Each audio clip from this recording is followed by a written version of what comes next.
My name is Paul Spears and this is my Analysing Creativity presentation. I will be talking about Living for the City by Stevie Wonder. Stevie Wonder has been considered to be one of the most critically and commercially successful music performers of the late 20th century. He signed with Motown's Tamla label at the age of 11 and continued performing and recording for Motown right up until the 2010s. Some of Stevie Wonder's most notable work includes Signed, Sealed, Delivered, I'm Yours, Superstition, Sir Duke, You Are the Sunshine of My Life, and Living for the City. Other notable works include Talking Book, which was released in 1972, and Songs in the Key of Life in 1976. He's recorded more than 30 US top 10 hits and received 25 Grammy Awards, and is one of the most awarded male solo artists of all time, and has sold more than 100 million records worldwide, making him one of the top 60 best-selling music artists of all time. So, as I said, I'll be analysing Living for the City, and the song was released in August 1973, where he released the album Inner Visions. The album was the follow-up to the album Talking Book, and was even more high-minded and conceptually ambitious compared with his other releases, which is the reason I chose to analyse this song. Inner Visions produced 3 hits: Don't Worry About a Thing, Higher Ground, and Living for the City. Pardon me, all of which Stevie Wonder recorded entirely by himself in a span of 3 hours. When conducting initial research into the album, I found out that only 3 of the 9 tracks were love songs, which is interesting when you look at Stevie Wonder's body of work. The album instead focused on topics such as drug addiction with the song Too High, religious hypocrisy with Jesus, Children of America, and he also done a song on President Nixon with the song He's Mr. Know-It-All. In this presentation, I aim to critically analyse the creativity of Stevie Wonder and his frame of mind when he created the album Inner Visions. The song Living for the City has been described as a 7.5-minute migration narrative that touched on the systematic racial inequality in employment, housing, and the criminal justice system of the United States. My main argument for this song, why it's worthy of analysis, is because it was one of many songs, albums, and Stevie Wonder was one of the most prominent figures in the 1970s. All these different bands amplified the civil rights movement, which originated from the political activism of the 1960s. I'll underpin this with 3 themes. First one, songwriting through the lyrical analysis of the song. The other theme underpinning it, the technology and the collaboration that took place when Stevie Wonder made the album Inner Visions. And finally, what was his inspiration around the album, who influenced him, and so on and so forth. So, Stevie Wonder played a crucial part in the cultural politics of Detroit, not just by articulating a particular popular consciousness, but by providing a key element of the political infrastructure that facilitated community activism and campaigns. This was the reason behind Stevie's vision for the album, but to touch on some of the literature reviewed, I found some definitions of the meaning of creativity. My favourite is Bowden, who said, "Creativity is the ability to come up with ideas or artifacts that are new, surprising, and or valuable."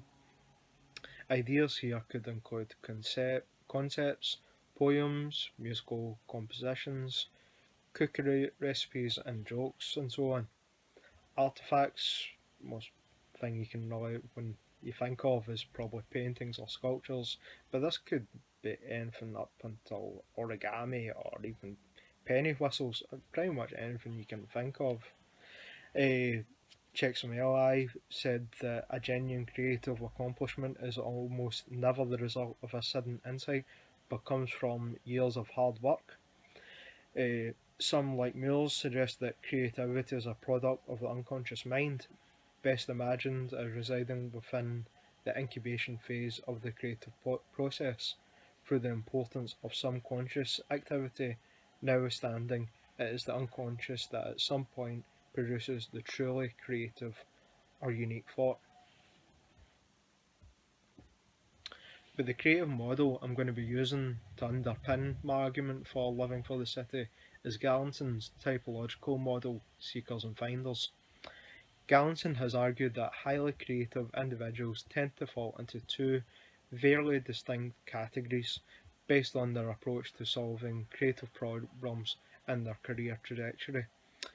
Gallinson found that creators labelled as conceptual innovators, or in this case finders, often have a deductive, idea driven approach, trying to overturn tradition by a radical conceptual innovation. These artists tend to produce their most notable work at a relatively young age. In contrast, artists who engage in a more trial and error process are labelled as experimentalists or seekers. They slowly evolve their skill and style by building on their earlier achievements. They tend to create their most renowned work when they're substantially older, sometimes at the very end of their careers. So, although Stevie Wonder was 23 when he released his first, well, this album, Inner Visions, it was his 16th studio album, his second that year, which is amazing when you look at artists nowadays only releasing one album a year, then touring off the back of that. But altogether, he did release 26 studio albums up to this current point, and which I would argue would make him a finder in terms of Gallinson's model. As I said, Stevie Wonder rose to fame through the Motown label. He boasted a sun-surfaced smile and embryonic stage presence that shone even brighter. I think that's the best way that you can really look at Stevie Wonder and his kind of how he was a part of the Motown label. However, Innovisions as an album or even as a concept look past all of that.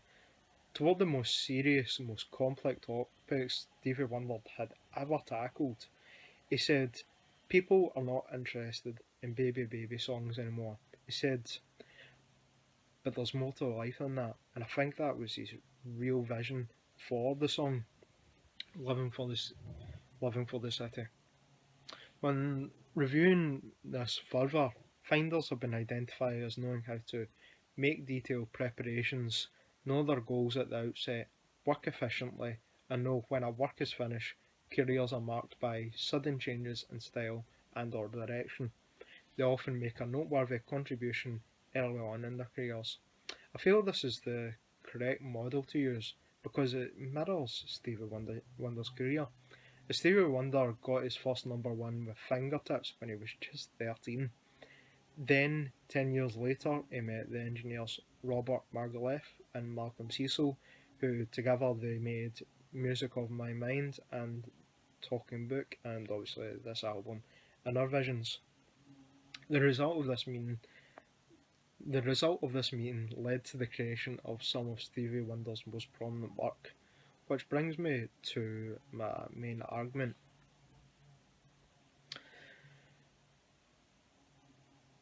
The album Inner Visions sparked the civil rights movement. No, I don't really mean that. Let me rephrase. The album emerged from the spark of the civil rights movements and the political activism of the 1960s. Popular musicians and anthems of the time all came through soul and funk musicians such as Marvin Gaye, Curtis Mayfield, The Temptations. They all flourished through the 1970s. I feel Living for the City stands in a class of its own among these different bands and is worthy analysis because of Stevie Wonder's use of dramatic narrative to illustrate and amplify his political message. In an interview when he spoke about his rationale behind the song, he said, "I wanted to speak out and do it in a way where people feel the rhythm of it, but also get the message across in a peaceful way that's also strong." I feel this quote is further evidence of how the song is related to Gallinson's typological model. As I've said, Stevie Wonder is a finder under the model, and Stevie knew his goal from the outset.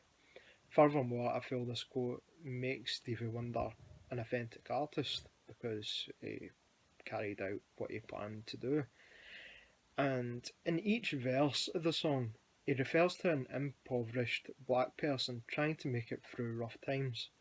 There's a Mississippi boy surrounded by four walls that ain't so pretty. His dad works a 14-hour day for low pay, and another man trying to find a job. But the quest's like finding a haystack needle, cause where he lives they don't use colour people. The best part about the track isn't just its chronicling of disenfranchised folks, but that its purpose is forward movement for society. But what is authenticity? Authenticity occurs in a number of ways I've found through a quote by Gibson. It's through ethnomusicological practice and various mobilisations of tradition. This is through discursive constructions of place by songwriters in the way that audiences receive music. Now for the second part of this presentation, the lyrical analysis through songwriting. The song begins by talking about the realities of living as a black family in the US at that time. There was bad pay for hard labour, difficulty of finding jobs, and the sacrifices made to gain a proper education. It's a harsh scenario which highlights a strong classism and racism in the United States, which is unfortunately still very real today.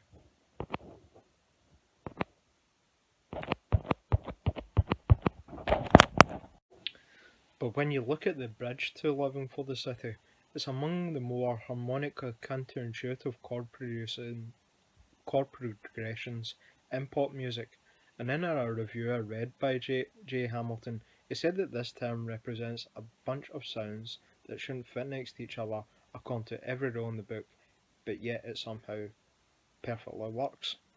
With just the analysis of his lyrics in the song, one can see several themes that underpin Stevie Wonder's creativity. That music was in one of the first racially objective aspects of society. That music was a tool used by black musicians in which equalised blacks and whites momentarily during the 1900s came together, and that the strides made by black musicians and artists of the generation eventually developed this ideology which brought together the two races. And I feel that this influence is still felt in music and society today. But the song also captures the aspirations and assertions of the young activists of the freedom struggle, nodding to Black is Beautiful movement and the demand for economic opportunity. This was shown through the lyrics. His sister black, but sure enough pretty. Her skirt is short, but Lord her legs are sturdy. To walk to school, she got to get up early. Her clothes are old, but they are never dirty. Living just enough for the city. To relate this back to the main argument, the lyrics, he's almost dead from breathing in air pollution. He tried to vote, but there's no solution. This really captured the economic and political mood of the 1970s as the civil rights victories secured by laws bumped up against harder social realities of neighbourhoods and the political systems which were resistant to change. However, when we look at Stevie Wonder's career in retrospect, this can be related to another creative model, Simonton's predictive and explanatory model. I'm just going to touch on this for a minute, but in this model, Simonton makes two assumptions. First, the variation process is blind, that is, an individual cannot predict which combination of ideas will be fruitful. Simonton also distinguished along three landmarks: the first contribution, the best, and the last contribution. A contribution can be explained as operationalized to some criterion, such as number of peer citations. The model makes a straightforward prediction that the best contribution should occur at the peak of the age productivity curve. That is when the individual is most productive. You can relate this to Stevie Wonder's case when he met Robert Magaluf and Malcolm Cecil, as when this happened, Stevie Wonder made some of his most infamous work, which brings me to my next theme of collaboration. I found a quote that was quite pertinent to this presentation. I felt, well, it was through Social Authorship by Toynbee. This this means the correspondence between habitus and field. This has a big impact on where music makers locate themselves in terms of scene. No musician is a genius in the sense of being able to produce original work. Rather, creativity lies in expertise, that is to say, knowledge and skill equip them to hear unlikely possibilities away from the hub of dispositive their dispositive universe. The term genius assumes that truly creative acts come when great individuals on their own and independently of what they have done before produce some great achievement in a burst of inspiration. And I would argue that this burst of inspiration occurred when Stevie met the two engineers who worked on the album with him. In an interview, Malcolm Cecil described him as being influential in expanding Wonder's lyrical direction. He encouraged the singer to become more socially conscious and deeper. The two would talk about Eastern philosophy and the Federal Reserve. I feel it was Cecil's influence that angered Wonder when, coming up with the concept of living for the city. And in an interview that I read, this was confirmed by the engineers. He said it was Malcolm Cecil that said this. We needed Stevie because he reflected the times. He had an important message. I felt like his music superseded making superseded the entertainment business. His music reflected the cry for civil rights, the urban black experience, and about who he was. I felt that his music was very political at the time, and it came from, as Malcolm Cecil came from a political background. He didn't just write love songs, but he related to the world reality at that time. Furthermore, I feel collaboration and technology were influential in the creative process of making Living for the City. To relate this to some literature I read, I feel that these two quotes are relevant to the analysis. De Berge said, any discussion on the role of technology in popular music should begin with a simple premise. Without electronic technology, popular music in the 21st century is unthinkable.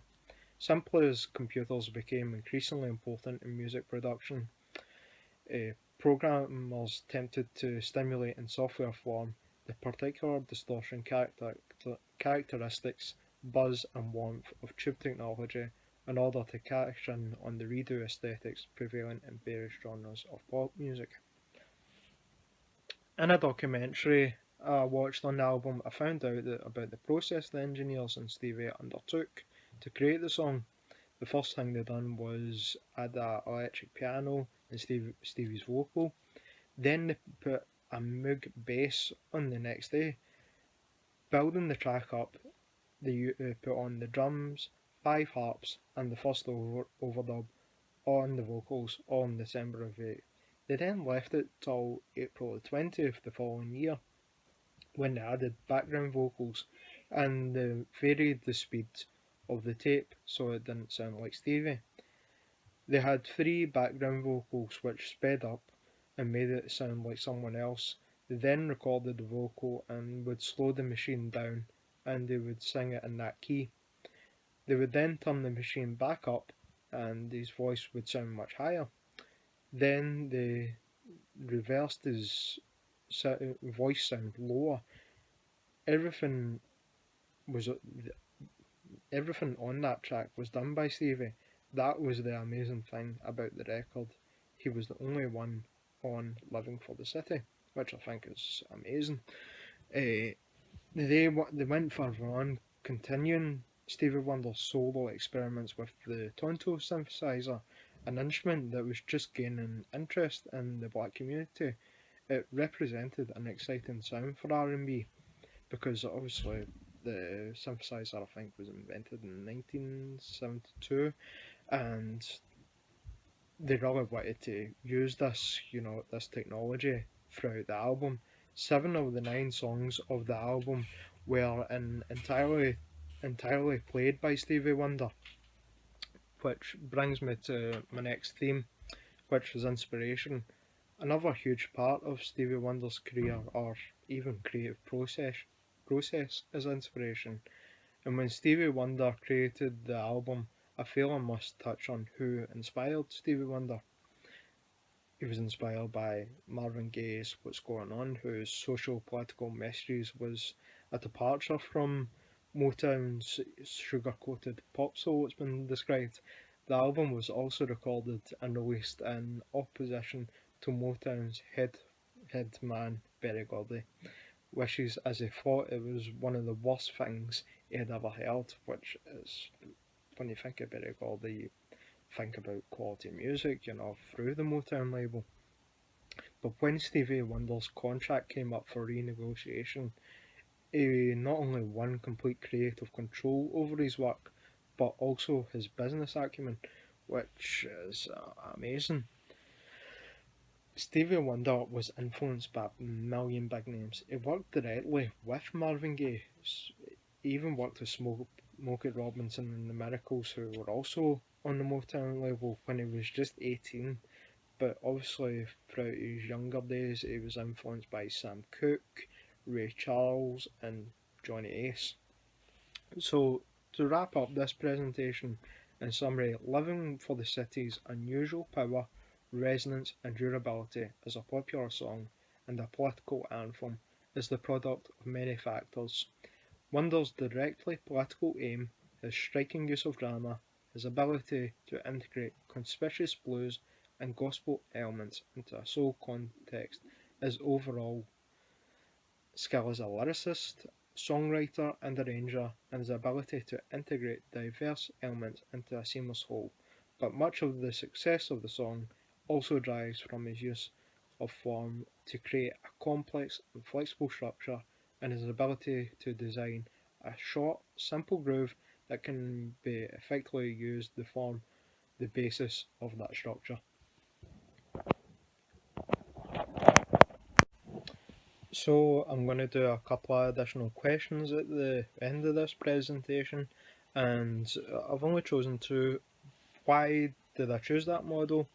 Well, when I had to redo this assessment, I looked at the feedback on my last attempt and felt I didn't fully understand the model that I chose.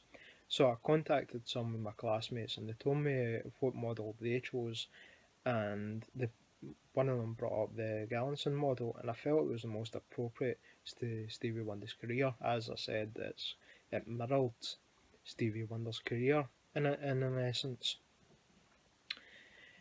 Why did I choose that song? I did originally to plan on doing the song on Sir Duke, but when I contacted my lecturer, he said that the song didn't seem to possess any defining characteristics as a creative entity.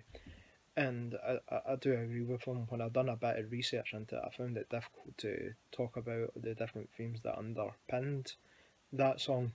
So he suggested that I look at Living for the City. I personally had never looked at the song or even briefly heard of the song, but when I listened to it, I understood the kind of themes that underpinned it pretty much straight away. Done a bit of review work to see what's been said about this album, and there was a lot there and a lot that I could have put into this presentation, but it's such a massive song when you could talk into. Although my main argument was about race, I could have went further in length if I had the time. Obviously, this was a 20-minute presentation. I think I've went a wee bit over, but I feel I've done the song justice, and I'm glad I've done the song. So thanks for listening, and next couple of slides are my reference list.